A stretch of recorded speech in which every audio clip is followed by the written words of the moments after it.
প্রদর্শিকা টিভির সমস্ত দর্শকদের স্বাগত। আজকে আমরা আলোচনা করব পশ্চিমবঙ্গে এসআইআর, ভোটার তালিকা সংশোধন না ভোটাধিকার সংকট। গণতন্ত্রের সবচেয়ে বড় শক্তি ভোটাধিকার, কিন্তু পশ্চিমবঙ্গে আজ সে ভোটাধিকার নিয়ে প্রশ্ন উঠছে। এসআইআর মানে স্পেশাল ইন্টেনসিভ রিভিশন নামটা শুনতে প্রশাসনিক হলেও বাস্তবে বহু মানুষের জীবনে তৈরি করেছে আতঙ্ক, অনিশ্চয়তা আর বঞ্চনার অনুভূতি।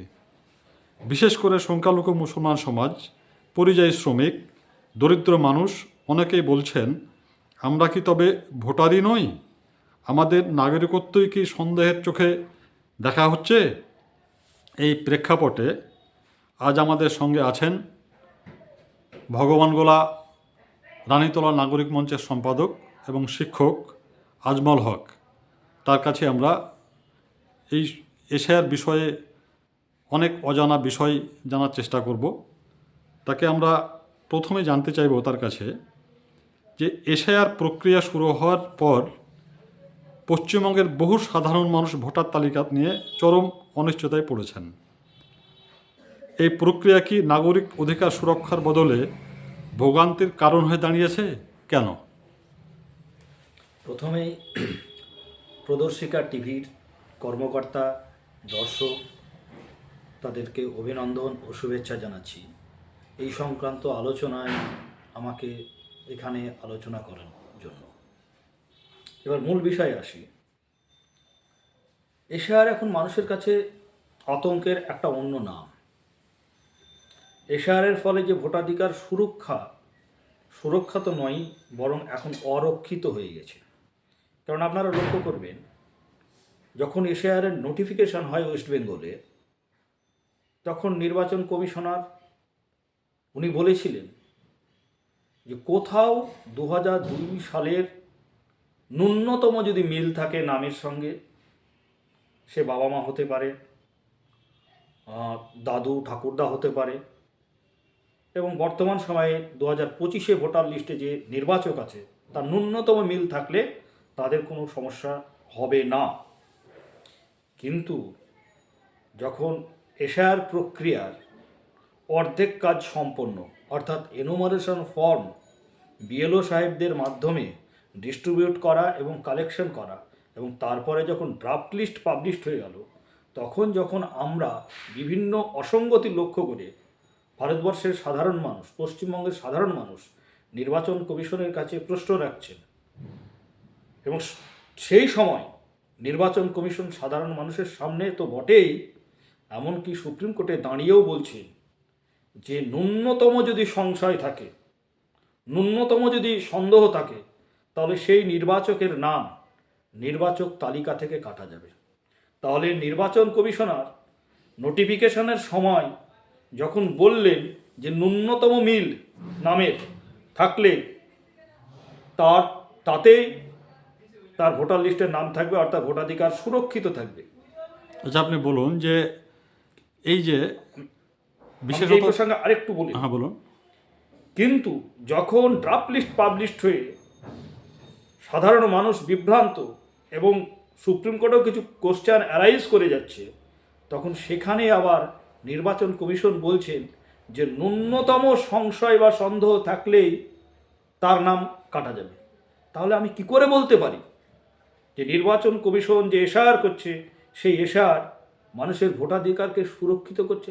আমি বরং বর্তমান প্রেক্ষাপটে দাঁড়িয়ে এবং নির্বাচন কমিশনের বারবার তার স্ট্যান্ড পরিবর্তন করা, তার নীতি পরিবর্তন করার জন্য মনে হচ্ছে ভোটারদের ভোটাধিকার সুরক্ষিত নয়, তাকে অরক্ষিত করা এবং নির্বাচক তালিকা থেকে বাদ দেওয়ার একটা প্রক্রিয়া আমি বলে মনে করছি। আচ্ছা, বিভিন্নভাবে আমরা প্রশ্নগুলো আসছে আর কি, যে সংখ্যালঘু এলাকায় বিশেষত আমি নাম করেই বলছি যে মুসলমানদের নামগুলো বেশিভাবে কাটা যাচ্ছে আর কি।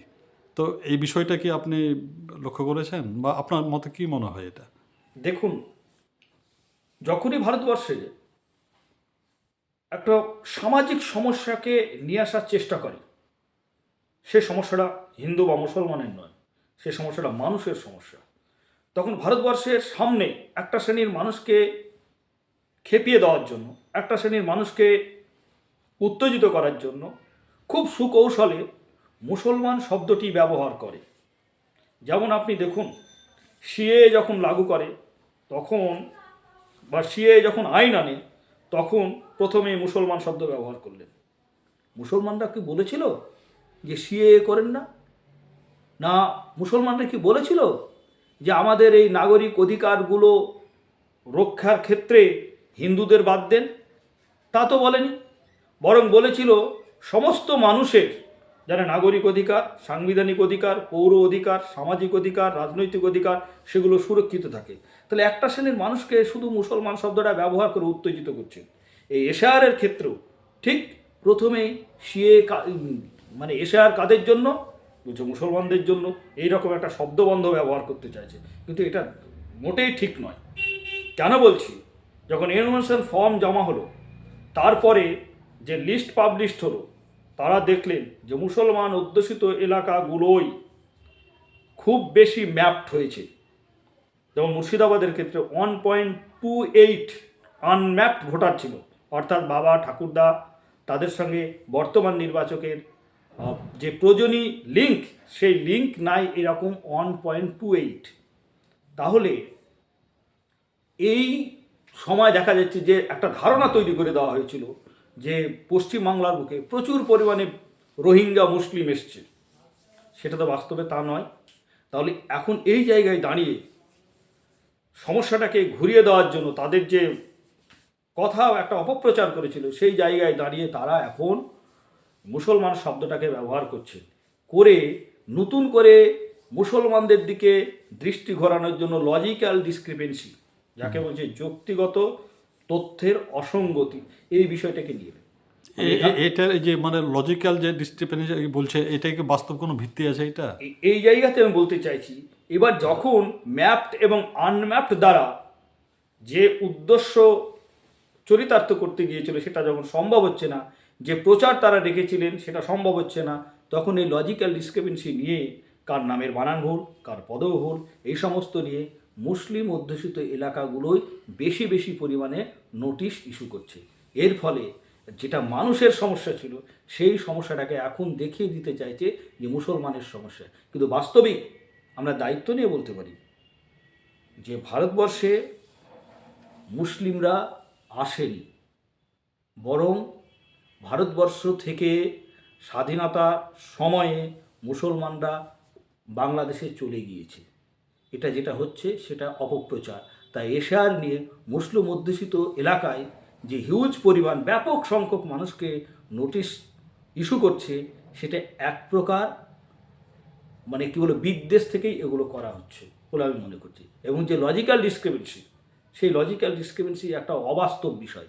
কেননা আমার লজিক্যাল ডিসক্রিপেন্সির যদি কথা বলি, তাহলে এই বিষয়টা বলুন তো, আমার দেশটাই তো লজিক্যাল ডিসক্রিপেন্সিতে চলে আসার কথা।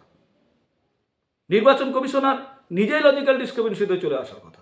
কেন? ভারতবর্ষ, আমি নাগরিক, ভারতবর্ষ আমার দেশ। সেই দেশ আমি কখনো বলছি ভারতবর্ষ, আমি কখনো বলছি ইন্ডিয়া, আমি কখনো বলছি হিন্দুস্তান।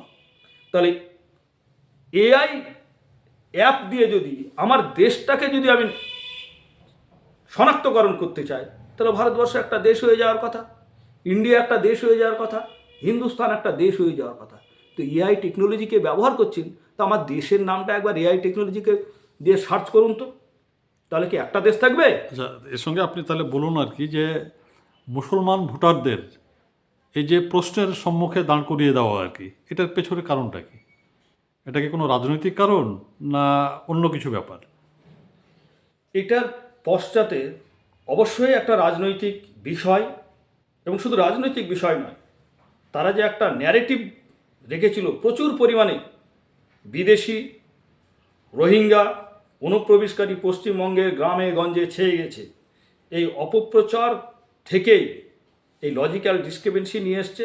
এবং লজিক্যাল ডিসক্রিপেন্সির ফলে মুসলিম অধ্যুষিত এলাকাগুলোয় নামের গণ্ডগোল দিয়ে সংখ্যাটা বেড়ে গেছে। তবে আমি এটাকে শুধুমাত্র মুসলমানদের সমস্যা বলবো না, এটা অনেক অমুসলিম মানুষের এই সমস্যা হয়েছে, এর কোনো বাস্তব ভিত্তি নেই। সংখ্যাটা যেহেতু মুর্শিদাবাদ মালদা মুসলিম অধ্যুষিত এলাকা বলে সংখ্যাটা অনেক ব্যাপক পরিমাণে হয়েছে। আর মুসলিমদের নামের বানানের ক্ষেত্রে বা পদবীর ক্ষেত্রে সুনির্দিষ্ট রীতি বা প্রথা যেহেতু আমরা মেনে চলি না, সেই কারণে এই জায়গাটাকে ধরে মুসলিম মানুষদেরকে আরও হয়রান করার একটা প্রচেষ্টা। কিন্তু নির্বাচন কমিশন বলছে এসআইআর শুধুমাত্র তালিকা পরিশুদ্ধ করার জন্য, কিন্তু মাঠের বাস্তবতা বলছে বহু বৈধ ভোটার বাদ পড়ছেন। এই ফাঁকটির দায়কার প্রশাসনের না নির্বাচন কমিশনের, না সরকারিভাবে কোনো বা পরিকল্পনাভাবে এটা করা হচ্ছে? নির্বাচন কমিশনার বা নির্বাচন কমিশনের যে বিভিন্ন উইংসগুলো একটা প্রচার করছে যে ভোটার তালিকার স্বচ্ছতা করার জন্য। তো আমি প্রথমেই বলতে চাই, নির্বাচন কমিশন প্রথমেই তো নিজেই অস্বচ্ছ। কেন এখন পর্যন্ত নির্বাচন কমিশনের যে নোটিফিকেশন হয়েছিল, এই নির্বাচন কমিশনকে যে অস্বচ্ছ বলছেন আর কি, এর পেছনে কী কারণ হতে পারে? আমি সে জায়গাতে আসতে চাইছি। নির্বাচন কমিশন যে অস্বচ্ছ, ওয়েস্ট বেঙ্গলে যখন এসআইআরের নোটিফিকেশান হয়, সেই নোটিফিকেশানে কোথাও বলা হয়েছিল? ওরা তো বলছে 2002 সালে এসআইআর হয়েছিল, তো এবারও 2026 সালে হচ্ছে, 25-26 সালে, তো এটা নিয়ে এত শোরগোল হচ্ছে কেন? সরগোল হওয়ার তো নিশ্চয়ই তাদের অস্বচ্ছতার কারণেই। কারণ যেটা বলতে চাইছিলাম আমি, যখন এসআইআরের নোটিফিকেশান হয়, সেই নোটিফিকেশানের টার্মস অ্যান্ড কন্ডিশন সমস্ত কিছু উল্লেখ থাকে। তো এসআইআরের যখন নোটিফিকেশান হলো, সেই নোটিফিকেশানের টার্মস অ্যান্ড কন্ডিশনে কোথাও বলা হয়েছিল যে ড্রাফট লিস্ট পাবলিকেশনের পরে, চূড়ান্ত ভোটার তালিকা পাবলিকেশনের আগে, অর্থাৎ খসড়া তালিকা প্রকাশের পরে আমরা লজিক্যাল ডিসক্রিপেন্সি বা তথ্যগত অসঙ্গতি দিয়ে নতুন করে তাদের শুনানি করব, এরকম তো কোথাও নোটিফিকেশান ছিল না। তাহলে যেখানে নোটিফিকেশানের টার্মস অ্যান্ড কন্ডিশনে লজিক্যাল ডিসক্রিপেন্সির ব্যাপারটাই ছিল না, সেখানে এখন নতুন করে লজিক্যাল ডিসক্রিপেন্সি নামে মানুষকে হিয়ারিংয়ে উপস্থিত হওয়ার জন্য আহ্বান করছে। এটা কি অস্বচ্ছতা নয়? বরং নোটিফিকেশানটা যদি একটু ভালো করে লক্ষ্য করেন, তাহলে দেখা যাচ্ছে যে সেই সময় নির্বাচন কমিশনার বলেছিলেন যাদের ম্যাপড হয়ে যাবে 2002 সালের সঙ্গে, তাদেরকে আর কোনো রকমের কোনো নথি জমা দিতে হবে না, হিয়ারিং তো পরের কথা।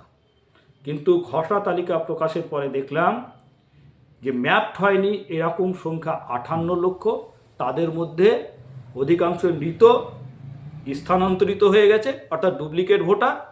সেগুলো বাদ দিয়ে 30 লক্ষ আনম্যাপড আছে।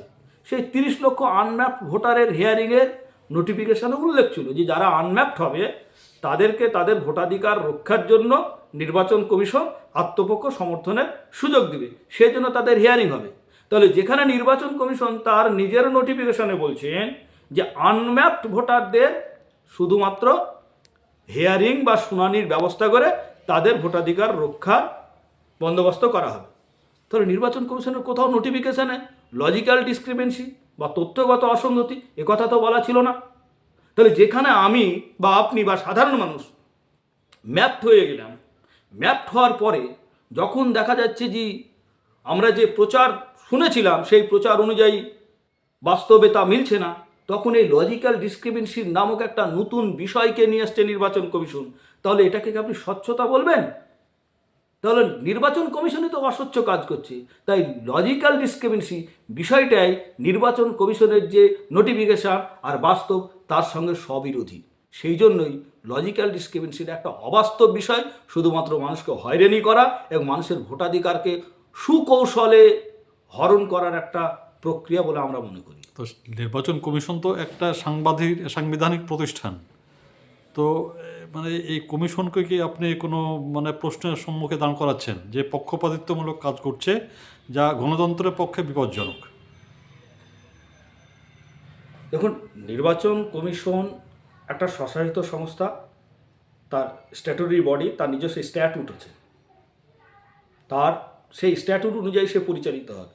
কিন্তু দুর্ভাগ্যের বিষয়, যে কোনো কার্যকলাপ করতে গেলে তার নোটিশ হয়, সেই নোটিশের এগেনস্টে কতগুলো টার্মস অ্যান্ড কন্ডিশন থাকে।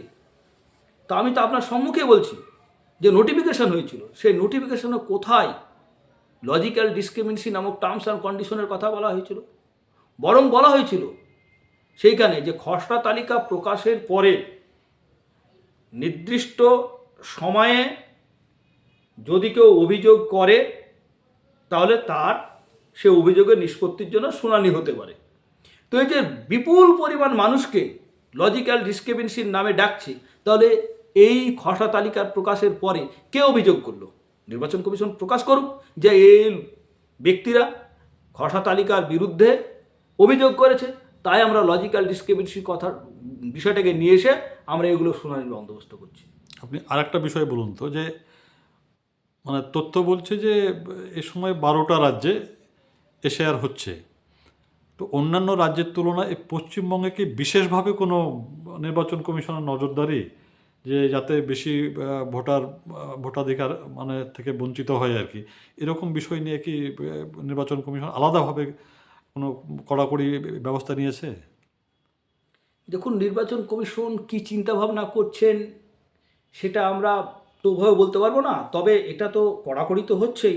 কারণ নির্বাচন কমিশনের সিইও দপ্তর আছে, সিইও আছে, তাদের অধীনে ডিইও আছে, ডিস্ট্রিক্ট ইলেকশন অফিসার, তাদের অধীনে ইআরও আছে, যে সমস্ত বিষয়গুলো মানে ডিসপোজ করার অধিকারী, অর্থাৎ ইআরওই হচ্ছে সমস্ত শুনানি এবং শুনানি শেষে কার ভোটাধিকার থাকবে কি থাকবে না তার বিচার করার এখতিয়ারভুক্ত মানুষ। এরপরে নির্বাচন কমিশন বিশেষ রোল অবজারভার নিয়োগ করছে। তার মানে তাদের কোথাও মনে হচ্ছে তাদের ডিপ্লয়েড অথরিটি, সে ডিইও হতে পারে, ইআরও হতে পারেন, এইআরও হতে পারেন, বা বিএলও সাহেবেরও হতে পারেন, তাদের বিশ্বাসযোগ্যতা নেই নির্বাচন কমিশনের কাছে। সেই কারণে তারা রোল অবজারভার নিয়োগ করছে। কিন্তু মূল কথা বলি, পশ্চিমবঙ্গে এশআরের ক্ষেত্রে আমরা কিন্তু কেউ এশআরের বিপক্ষে বলিনি। সমস্ত অরাজনৈতিক সংস্থা, রাজনৈতিক দল সবাই কিন্তু বলছে এশআর হলে হবে কি, এশআর তো ভালো জিনিস, হয়ে যাক। কিছু মানুষ কিন্তু তখন থেকে বলতে শুরু করেছিলেন এশআরটা ঘুরপথে মানুষকে বেনাগরিক করার একটা প্রক্রিয়া হলেও হতে পারে, এবং সেই জায়গায় দাঁড়িয়ে মানুষ আতঙ্কগ্রস্ত, বিশেষ করে লজিক্যাল ডিসক্রিপেন্সি নামক ব্যাপারটাকে। এক্ষেত্রে আজকে রাস্তাঘাটে সমস্ত জায়গায় রাজনৈতিক দলগুলোও দেখছি এশআরের লজিক্যাল ডিসক্রিপেন্সি নিয়ে যে মানুষের সমস্যা, সেটা নিয়ে লড়াই আন্দোলন সংগঠিত করতে। কিন্তু দুর্ভাগ্যের বিষয়, এই লজিক্যাল ডিসক্রিপেন্সি দূরীভূত করার জন্য যে সমস্ত প্রক্রিয়াগুলো করা উচিত ছিল সেগুলো থেকে আমরা অনেকটাই দূরে আছি। আচ্ছা আচ্ছা। কেননা নির্বাচন কমিশন যে সমস্ত নথিপত্র চাইছিল, আমাদের রাজ্য সরকার বা ইলেকশন কমিশন ইচ্ছা করলে সেই নথিপত্র তারা নিজেরাই সংগ্রহ করতে পারে।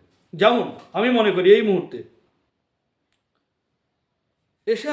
এশআরের লজিক্যাল ডিসক্রিপেন্সি দূরীভূত করার খুব সহজ এবং মাস্টার ডকুমেন্ট হচ্ছে সেন্সাস 2011 রিপোর্ট। সমস্ত রাজনৈতিক দল, প্রশাসন, রাজ্য সরকার, কেন্দ্রীয় সরকার সবাই সুকৌশলে এই বিষয়টাকে এড়িয়ে যাচ্ছে। দেখুন, আমাদের রাজ্যে বা দেশে সর্বশেষ যে সেন্সাস হয়েছিল, সেন্সাস 2011, যাকে সেই সময় নাম দিয়েছিলেন এনপিআর 2011। তো এনপিআর 2011 বা সেন্সাস 2011-তে প্রত্যেকটা বাড়ি বাড়ি সেন্সাসের আধিকারিকেরা গিয়েছিলেন, বাড়ির হেডকে তা লিপিবদ্ধ করেছিলেন, তার বাড়ির ছেলে মেয়ে কজন তা লিপিবদ্ধ করেছিলেন, এবং তাদের পেশা কী তা লিপিবদ্ধ, তাদের বয়স কী তা লিপিবদ্ধ করা ছিল। ইভেন সেই সেন্সাস রিপোর্টে তার বাড়িতে টিভি আছে না, ফ্রিজ আছে না, মোটর বাইক আছে না, 4 চাকা আছে, এমনকি তার বাড়িতে গরু আছে না, ছাগল আছে না, মুরগি আছে, সেগুলো লিপিবদ্ধ করা আছে। তাহলে সেই রিপোর্টটা, সেন্সাস 2011 রিপোর্ট, প্রত্যেকটা গ্রাম পঞ্চায়েতের থাকার কথা, প্রত্যেকটা ব্লক অফিসে থাকার কথা, এসডি অফিসে থাকার কথা, ডিএম সাহেবদের অফিসে থাকার কথা, ইভেন সেন্ট্রাল গভর্নমেন্টের মেন অফিসেও থাকার কথা। তো তার যদি মনে হয় যে লজিক্যাল ডিসক্রিপেন্সি বা তথ্যগত অসঙ্গতি আছে, তো সেই সেন্সাস 2011 রিপোর্টটাকে সামনে নিয়ে চলে আসুন না, দিয়ে নির্বাচক তালিকা এবং সেন্সাস রিপোর্ট সেটা দুটোকে টালি করে নেন। যে লোক দাবি করছে, একটা লোকের দাবি করাচ্ছে যে তার 40টা ছেলে, সেন্সাস রিপোর্টই তো আপনি পেয়ে যাবেন যে সেই ব্যক্তির কটা ছেলে মেয়ে এবং কি কি নাম, কি কি পেশার সঙ্গে যুক্ত, তার বয়স কত, সেন্সাস রিপোর্ট 2011-তে তো পেয়ে যাবেন। তাহলে এই লজিক্যাল ডিসক্রিপেন্সি ব্যাপারটা যে অসঙ্গতি, তথ্যের অসঙ্গতির কথা বলছি, সে অসঙ্গতি দূরীভূত হতো। তাই আমরা যারা এ নিয়ে একটু চিন্তা ভাবনা করি, তারা রাজ্য সরকারের কাছে, কেন্দ্রীয় সরকারের কাছে, সমস্ত স্তরের প্রশাসনিক আধিকারিকদের কাছে বলছি যে লজিক্যাল ডিসক্রিপেন্সি দূরীভূত করার মাস্টার ডকুমেন্ট হচ্ছে, আমি জোর দিয়ে বলছি, মাস্টার ডকুমেন্ট হচ্ছে সেন্সাস 2011 রিপোর্ট। আপনারা অনুগ্রহ করে সেন্সাস 2000 রিপোর্টকে জনসমক্ষে নিয়ে আসুন। যাদের তথ্যের বা ডকুমেন্টের অভাব হচ্ছে তাদেরকে সেন্সাস 2011 রিপোর্টটাকে তাদেরকে দেন এবং তাদের এই তথ্যগত অসঙ্গতি তাহলে দূর করতে পারবে।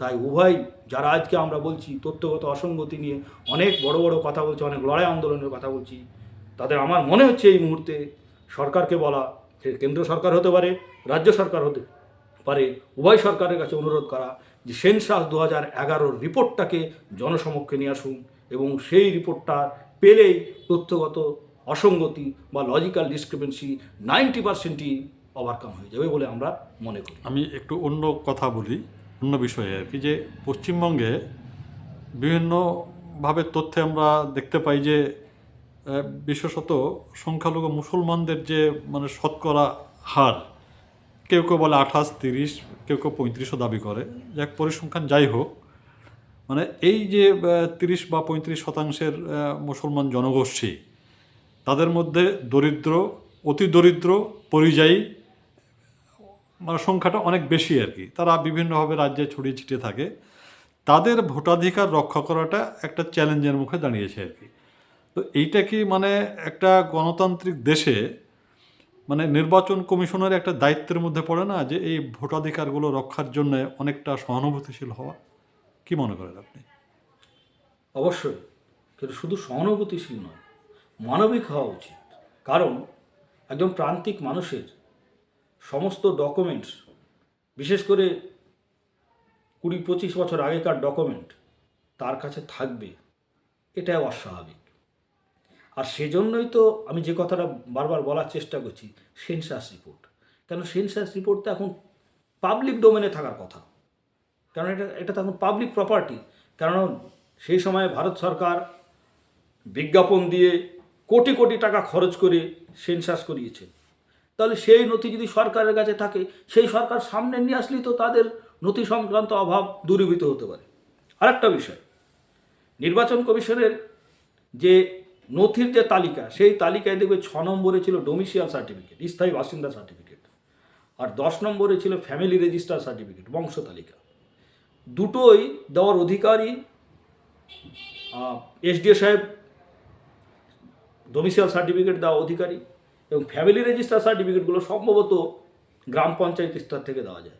তাহলে এই যাদের নথি নেই, নথির অভাব, তাদেরকে তো ইচ্ছা করলে ডোমিসিয়াল সার্টিফিকেট বা ফ্যামিলি রেজিস্টার সার্টিফিকেটই দিতে পারে। তো আমরা অন্যান্য বিভিন্ন ক্ষেত্রে দেখি সরকার ক্যাম্প করে বিভিন্ন পরিষেবা দিচ্ছে। তাহলে এই সমস্ত বিশেষ বিশেষ ক্ষেত্র তো সরকার ডোমিসিয়াল সার্টিফিকেট বা ফ্যামিলি রেজিস্টার সার্টিফিকেট দিয়ে সেই নথির অভাব দূর করতে পারতে। এটা কি নির্বাচন কমিশনের একটা ত্রুটি না মানে অনিচ্ছা, কোনটা বলছেন? এটা নির্বাচন কমিশনের সাথে সকলেরই, সবাই সম্মিলিতভাবেরই একটা অনিচ্ছা। কেন বলছি অনিচ্ছা? আমরা সবাই রাস্তাঘাটে লড়াই আন্দোলনের কথা বলছি, অবশ্যই এসে আর একটা মানে বিভ্রান্তিকর পরিস্থিতি নিয়ে এসছে বলে সবাই লড়াই আন্দোলনে এসছি, কিন্তু কোথাও বলছিলে যে এই মানুষগুলোর সমস্যার সমাধান কিভাবে হবে, তার একটা পথ, তার একটা উপায় বার করার কথা কেউ বলছি না। তো আমি যে কথাটা বলতে চাইছি, এই সমস্যায় জর্জরিত মানুষগুলো হয় এসে আর প্রক্রিয়া বন্ধ করে, সবার দাবি হওয়া উচিত যে খসড়া তালিকা যে প্রকাশ হয়েছে, সেই খসড়া তালিকাকেই নির্বাচন কমিশনকে চূড়ান্ত ভোটার তালিকায় রূপান্তরিত করতে হবে। এখানে কারো নাম লজিক্যাল ডিসক্রিমিনেশন নামে বাদ দেওয়া যাবে না। অথবা যাদেরকে লজিক্যাল ডিসক্রিমিনেশনে রাখছেন তাদেরকে জরুরি ভিত্তিতে domicile certificate, family register certificate এবং সেন্সাস 2011 রিপোর্ট তাড়াতাড়ি দেওয়ার বন্দোবস্ত করতে হবে। এ কথা যদি বলি তাহলে তাদের সমস্যাগুলো অনেকটা সমাধান হতে পারবে। কিন্তু কোথাও মনে হচ্ছে সমস্ত বিষয়গুলোকে একটা ঘোলা জলে মাছ ধরার মতো নিজের মতো করে আমরা শুধুমাত্র দেখনদারি কাজ করতে চাইছি। সমস্যা সমাধানের আন্তরিকতার বড়ই অভাব, তাই আমার মনে হচ্ছে। আচ্ছা, একজন ভোটার এবং একজন নাগরিক দুয়ের মধ্যে পার্থক্যটা কি? ধরুন আমি ভোটার ছিলাম, নানান জটিলতার কারণে বা কাগজপত্রের সমস্যার কারণে আমি আর ভোটার হতে পারলাম না, মানে এবছর পারলাম না আর কি। তার মানে কি এটা আমার নাগরিকত্বর ক্ষেত্রে একটা ঝুঁকির ব্যাপার? ভোটার এবং নাগরিকের মধ্যে কিছু পার্থক্য আছে, এবং ভোটার তালিকা থেকে বর্তমান সময়ে নাম চলে যাওয়া মানে নাগরিকত্ব একটু হলেও ঝুঁকির ব্যাপার হয়ে দাঁড়িয়েছে। যদিও ভোটার লিস্টে নাম থাকার সঙ্গে নাগরিকত্বের সর্বাঙ্গীন সম্পর্ক আছে এটা আমি বলি না, এবং আমি বিশ্বাসও করি না। কেননা কোথাও কি বলা হয়েছে ভারতবর্ষের সংবিধানে যে ভোটার তালিকায় নাম তোলা বাধ্যতামূলক? ভোটার তালিকায় নাম তোলাটা হচ্ছে আমার ঐচ্ছিক বিষয়, ম্যান্ডেটরি নয়, অপশনাল ম্যাটার। তাহলে ভোটার তালিকায় নাম না থাকা মানে আমি কিন্তু নাগরিক নই, এরকম ব্যাপার নয়। তবে হ্যাঁ, ভোটার তালিকায় নাম থাকা মানেই আমি ভারতীয় নাগরিক, এটা একটা প্রমাণ করার বড় নথি। বর্তমান সময়ে আমরা এমনভাবে একটা ধারণা তৈরি হয়ে গেছে যে ভোটার তালিকায় নাম না থাকা মানে আমি ভারতীয় নাগরিক নই। তাই নাগরিক এবং ভোটারের মধ্যে যে বেসিক পার্থক্যের কথা বলছেন, সেক্ষেত্রে এই সময়ে ভোটার লিস্টে নাম না থাকলো বা নাম কাটা গেল, সে যে ভারতীয় নাগরিক নয়, এটা কিন্তু নির্বাচন কমিশন বা আমি আপনি কেউ বলতে পারি না। কারণ কথা বলার অধিকার একমাত্র ভারতবর্ষের স্বরাষ্ট্র দপ্তর তার বিভিন্ন তদন্ত প্রক্রিয়ার মধ্যে দিয়ে যদি মনে হয় সে ভারতীয় নাগরিক নয়, তাহলে তারা বিদেশি বা ভারতীয় নাগরিক নয় এটা ঘোষণা করতে পারে। নির্বাচন কমিশনের কোনো এখতিয়ারই নয় কে ভারতীয় নাগরিক কি নাগরিক নয় এটা বলার। তাই ভোটার লিস্টে নাম না থাকা মানেই সে ভারতীয় নাগরিক নয়, এই ধারণাটা আমার মনে হয় ঠিক নয়। এই নির্বাচন কমিশনের এইবার যে এসআইয়ের যে তৎপরতা, এতে কি মানুষের মানে ভোট সম্পর্কে, মানে নিজের ভোটের অধিকার সম্পর্কে আগ্রহটা বাড়াচ্ছে না উল্টো কিছু হচ্ছে? আগ্রহ বাড়াচ্ছে কি কমাচ্ছে তার চাইতে বড় বিষয় হচ্ছে ভোটার বা সাধারণ মানুষ এতে আতঙ্কিত হয়ে যাচ্ছে। কারণ আপনি যে কথাটা আগে বললেন যে নাগরিকত্বের প্রশ্ন, আমাদের সাধারণ মানুষের মধ্যে ধারণাই তৈরি হয়েছে ভোটার লিস্টে নাম না থাকা মানে আমি নাগরিক নই। তাই ভোটার সংখ্যা কমানো বা বাড়ানো বা ভোটাধিকার থাকা না থাকার চাইতে মানুষের মনে বড় আতঙ্ক তৈরি হয়েছে আমার নাগরিকত্ব থাকবে কি থাকবে না, এটা নিয়ে মানুষের একটা আতঙ্ক তৈরি হয়েছে। এই জায়গা থেকে মানুষ ভোটাধিকার রক্ষার জন্য খুব সচেষ্ট এবং সচেতন হয়েছে। এটা কিন্তু গণতন্ত্রের পক্ষে শুভ লক্ষণ যে মানুষ তার ভোটাধিকার রক্ষার জন্য একটা লড়াই আন্দোলন চালিয়ে যাচ্ছে এবং তার নথি কাগজপত্র নিয়ে যেখানে যেখানে যাওয়ার সেখানে সেখানে যাওয়ার চেষ্টা করছে। এটা কিন্তু গণতন্ত্রের জন্য আমি ভালো লক্ষণ বলে আমি মনে করি। আচ্ছা, মানে এই যে মানুষের এই যে সমস্যাগুলো, মানে প্রায় মানুষকেই যে এই নোটিশ ধরাচ্ছে আর কি, তাতে মানুষ আতঙ্কগ্রস্ত হয়ে পড়ছে। তো এর সমাধানের জন্য আপনি কি পরামর্শ দিতে পারেন মানুষকে? আমি প্রথমত মানুষকে যেটা পরামর্শ দেওয়া চাই, আমি নির্বাচন কমিশনের কাছে প্রশ্ন রাখতে চাইছি, এবং তার সঙ্গে সঙ্গে মানুষকেও আমি না, আমি নাগরিক নির্বাচন মঞ্চের পক্ষ কমিশনের কাছে প্রশ্ন রাখছেন, সে ঠিক আছে, প্রশ্ন এবং সেটা কিন্তু মানুষের সমাধান নয়, কিন্তু মানুষকে পরামর্শ দিলে হয়তো মানুষ এই সমাধানের পথগুলো প্রশ্ন এবং সমাধানের পথও আমি নির্বাচন কমিশন এবং মানুষের সামনেও রাখতে চাইছি। বিষয়টা হচ্ছে দেখুন, মানুষকে লজিক্যাল ডিসক্রিপেন্সির কারণে হিয়ারিংয়ের নোটিশ দিয়েছে, মানুষ হিয়ারিংয়ে যাচ্ছেন, মাননীয় ইআরও সাহেব এবং বিএলও সাহেবেরা উপস্থিত থাকছেন। তো একজন মানুষ যখন হিয়ারিং টেবিলে উপস্থিত হচ্ছেন, যারা হিয়ারিং নিচ্ছেন তারা হিয়ারিং অথরিটি, আর যারা হিয়ারিংয়ে উপস্থিত হচ্ছে তারা হিয়ারিং পক্ষ। তো যখন সে হিয়ারিং করছে, হিয়ারিং শেষ হয়ে গেল, হিয়ারিংয়ের শেষে হিয়ারিংয়ের অথরিটি তো উচিত তাকে একটা জাজমেন্ট দিয়ে দাও যে হ্যাঁ মাননীয় নির্বাচক, আপনার শুনানিতে আমি সন্তুষ্ট বা সন্তুষ্ট নয়। যদি সেই হিয়ারিং টেবিলে যারা যারা হিয়ারিং করছেন যে অথরিটি, সে অথরিটি যদি তাকে জানিয়ে দেয় যে হ্যাঁ আপনি এই ডকুমেন্টগুলো দিলেন, আমি হিয়ারিং করলাম, আপনি যে তথ্যগত অসঙ্গতি দিয়ে আপনাকে ডেকেছিলাম সে অসঙ্গতি আপনি দূর করতে পেরেছেন, এই জাজমেন্ট যদি তাকে দিয়ে দেয় তাহলে সে একরকম নিশ্চিতভাবে থাকতে পারলেন। যদি সে সন্তুষ্ট না হয় হিয়ারিং অথরিটি, সেটাও তাকে জানিয়ে দিতে পারেন যে না, আপনার হিয়ারিংয়ে আমি সন্তুষ্ট হতে পারলাম না, তাহলে সে পরবর্তী ধাপে যেতে পারে। কিন্তু এখন আমরা বর্তমান সময়ে লক্ষ্য করছি হিয়ারিং টেবিলে একজন নির্বাচক যাচ্ছেন, হিয়ারিং হচ্ছে, কিন্তু জাজমেন্ট জানতে পারছেন না। আমরা যখন জাজমেন্টের কথা বলছি তখন বলছে চূড়ান্ত তালিকা প্রকাশের পর আপনি জানতে পারবেন। আরে চূড়ান্ত তালিকা প্রকাশের পর আমি ওই জাজমেন্ট জেনে কী করব? তখন আমি কার কাছে যাব? কিন্তু এখন যদি জানতে পারি এই ইয়ারও সব হিয়ারিং করছে, তাহলে আমি ইয়ারও সাহেবের কাছে যেতে পারি। ইয়ারও সাহেব যদি আমার শুনানিতে সন্তুষ্ট না হয়, আমি ডিইও অর্থাৎ ডিস্ট্রিক্ট ইলেকশন অফিসারের কাছে যেতে পারি। তিনি যদি না হয়, আমি সিওর কাছে যেতে পারি। কিন্তু আমি এটা যদি জানতেই না পারি, তা আমি কার কাছে যাব? তাহলে আমার সাধারণ মানুষের কাছেও এই সমস্যা সমাধানের জন্য সচেতন করতে চাইছি, এবং যারা নির্বাচন কমিশনের আধিকারিক এবং নির্বাচন কমিশন আপনার এই টিভির মাধ্যমে, আমি তাদের কাছে আবেদন করছি যে অনুগ্রহ করে হিয়ারিং যখন কমপ্লিট হচ্ছে, হিয়ারিংয়ের জাজমেন্টটা সেই ইলেক্টরকে অর্থাৎ নির্বাচককে দেন যে হ্যাঁ, আপনার হিয়ারিংয়ে আমরা স্যাটিসফাইড, আপনার নাম চূড়ান্ত তালিকায় থাকবে, এই রিকমেন্ডেশন করছি, বা আপনার হিয়ারিংয়ে আমি সন্তুষ্ট নই, পরবর্তীতে কী হবে আমি বলতে পারবো না, এই জাজমেন্টটা দিন।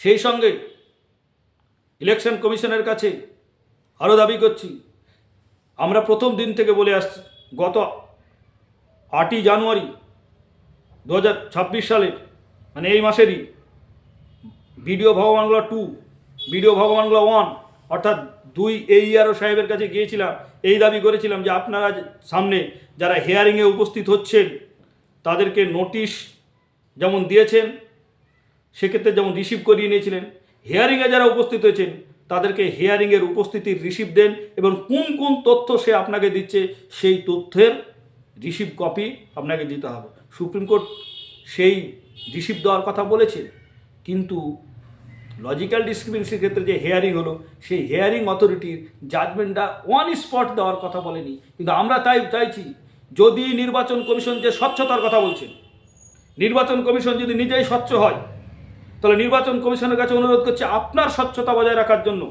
নির্বাচন কমিশনের স্বচ্ছতা বজায় রাখার জন্য হিয়ারিং টেবিলে, হিয়ারিং শিডিউলে যে সমস্ত নির্বাচক উপস্থিত হবেন, সেই সমস্ত উপস্থিত ব্যক্তির উপস্থিতির রিসিভ কপি দেওয়ার সঙ্গে সঙ্গে যে সমস্ত নথি দিয়েছেন সেই নথিগুলোরও রিসিভ কপি দেন, এবং পাশাপাশি তাৎক্ষণিকভাবে অন স্পট হিয়ারিংয়ে একটা প্রাইমা ফেসি প্রাথমিক জাজমেন্ট দেন, যাতে সেই নির্বাচক বুঝতে পারে যে আমি ভোটার তালিকায় থাকবো কি থাকবো না। তাতে ভারতবর্ষের নির্বাচন কমিশনের কাজে সাধারণ মানুষ সম্মান করবে এবং নির্বাচন কমিশনেরও স্বচ্ছতা থাকবে বলে আমি মনে করি। তাই নির্বাচন কমিশনের কাছে আরেকবার আপনার মাধ্যমে অনুরোধ করছি যে হিয়ারিং টেবিলে যে হিয়ারিং অথরিটি থাকবে তাদেরকে অন স্পট একটা জাজমেন্ট দেওয়ার বন্দোবস্ত করুন, এবং হিয়ারিংয়ে যে সমস্ত নথি দিচ্ছে সেই সমস্ত নথি সম্বলিত একটা রিসিভ কপি দেওয়ার বন্দোবস্ত করুন। তাহলে নির্বাচন কমিশনের প্রতি মানুষের শ্রদ্ধা বাড়বে, স্বচ্ছতা আছে বলে প্রমাণ হবে। আচ্ছা, আমরা আলোচনার প্রায় শেষ পর্যায়ে চলে এসেছি।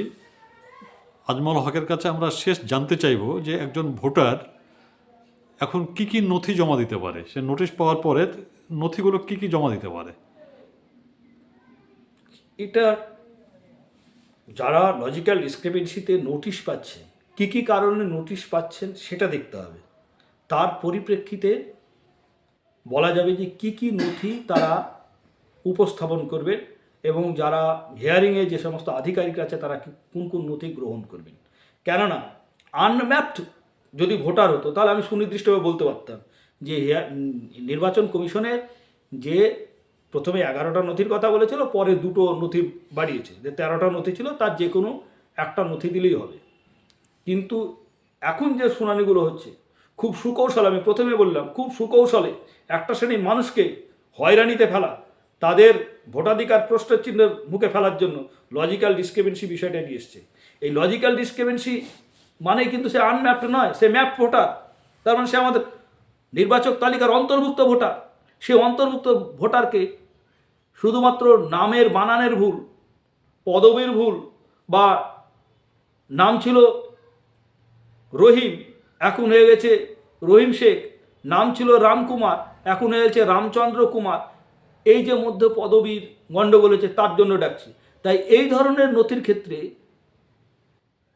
কী ধরনের নথি নির্বাচন কমিশন গ্রহণ করবে সেটা এখনও কিন্তু সুনির্দিষ্ট বলেনি, কিন্তু আনম্যাপটের ক্ষেত্রে যেহেতু বলেছে সেহেতু ওই 13টা নথির যে কোনো একটা।